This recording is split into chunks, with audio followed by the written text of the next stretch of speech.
নমস্কাৰ নাথ গড ফাৰ্মিঙলৈ সকলো ভিউৱাৰ্ছকে স্বাগতম। আজি ভিডিঅ'টো বনাব লৈছোঁ। এই যে ছাগলীখিনি দেখিছে, মোৰ পৰিচিত এজন মানে মোৰ বন্ধু এজনৰ ঘৰত এই ছাগলীখিনি আছে। তেখেতে ছাগলীখিনি বৰ্তমান বেচিবৰ কাৰণে ৰেডি কৰিছে।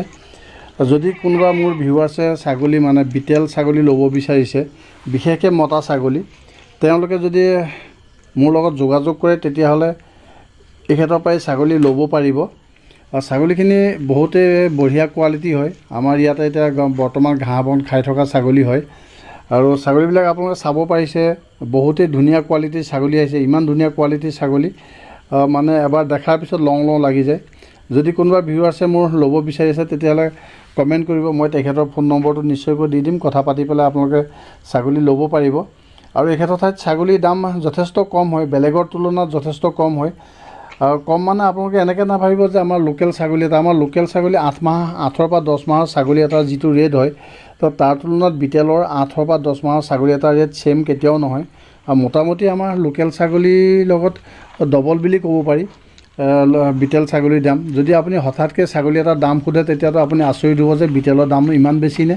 কিন্তু নহয়, অসমত আমাৰ বহুত আছে, ট্ৰেডাৰ আছে, বহুতে বাহিৰৰ পৰা ছাগলী আনি পেলাই আমাৰ অসমত বিক্ৰী কৰে।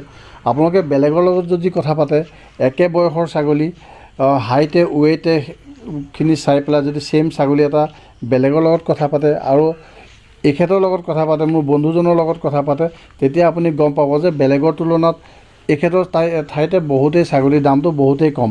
তেখেততো ক'বলৈ গ'লে মানে মানৱ সেৱা কৰাৰ নিচিনা কথা। বাহিৰৰ পৰা ছাগলীবোৰ তেখেতে আনি পেলাই কিন্তু ইমান লাভৰ অংকত তেখেতে নাথাকে। তেখেতে বহুত ভদ্ৰ এজন পুৰুষ হয় আৰু তেখেতে নিজে ছাৰ্ভিচো কৰে। গতিকে ছাগলী লাভৰ ওপৰত তেখেতে ইমান গুৰুত্ব নিদিয়ে যেন পাইছোঁ মই।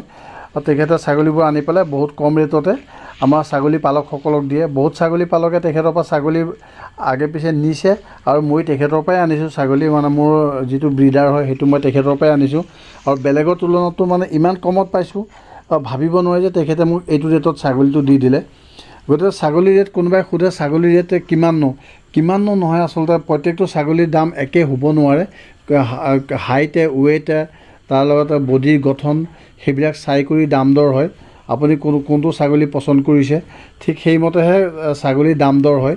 আপুনি যদি এনেকৈ সোধে ছাগলীৰ দাম কিমান বুলি, তো তেনেকৈ সুধিলে ছাগলীৰ দাম কেতিয়াও ক'ব পৰা নাযায়। আপুনি পচন্দ কৰিব লাগিব, কোনটো ছাগলী পচন্দ কৰিছে আপুনি সেইমতেহে ছাগলীটোৰ দাম হ'ব। আকৌ ছাগলীটো আপুনি নিজে আনিবগৈ নে আপোনালোকে ডেলিভাৰী দিব লাগিব, তাৰ ওপৰতো কিছুমান কথা থাকে। গতিকে ফোন কৰি আপোনালোকে ভালকৈ কথাখিনি পাতি ল'ব পাৰিব তেখেতৰ লগত। কমেণ্ট কৰিব, মই তেখেতৰ নম্বৰটো দি দিম। অযথা মই তেখেতৰ নম্বৰটো ইয়াত ডিছপ্লেত দিয়া নাই, কিয়নো মানে জাহা তাহাকৈ তেখেতলৈ ফোন কৰি মানুহে বেছিকৈ ডিষ্টাৰ্ব দি থাকিব। যদি কোনোবা ইচ্ছুক হয় তেতিয়াহ'লে মোলৈ কমেণ্ট কৰিলে মই তেখেতৰ ফোন নম্বৰটো নিশ্চয়কৈ দি দিব পাৰিম। আৰু ছাগলীখিনি দেখা পাইছে, এখেতৰ ঠাইত মতা ছাগলীও আছে, মাইকী ছাগলীও আছে। মাইকী কেইজনীও ইমান ধুনীয়া ধুনীয়া ছাগলী আছে। মোৰতো আৰু আনো লাগিছে, কিন্তু আনিবলৈ বৰ্তমানতো ইমান পইচা নাই, গতিকে আনিব নোৱাৰিম। তথাপিও মোৰ ভিউৱাৰ্ছসকলৰ সুবিধাৰ কাৰণে মই ভিডিঅ'টো বনাইছোঁ, যাতে ভিউৱাৰ্ছসকলে যদি ইচ্ছা কৰে, কাৰোবাক প্ৰয়োজন হৈ আছে তেতিয়াহ'লে ল'ব পাৰিব। ইমান ধুনীয়া ছাগলী হয়। আজিলৈ ভিডিঅ'টো ইমানেই আছিলে। থেংক ইউ ভিডিঅ'টো চোৱাৰ বাবে।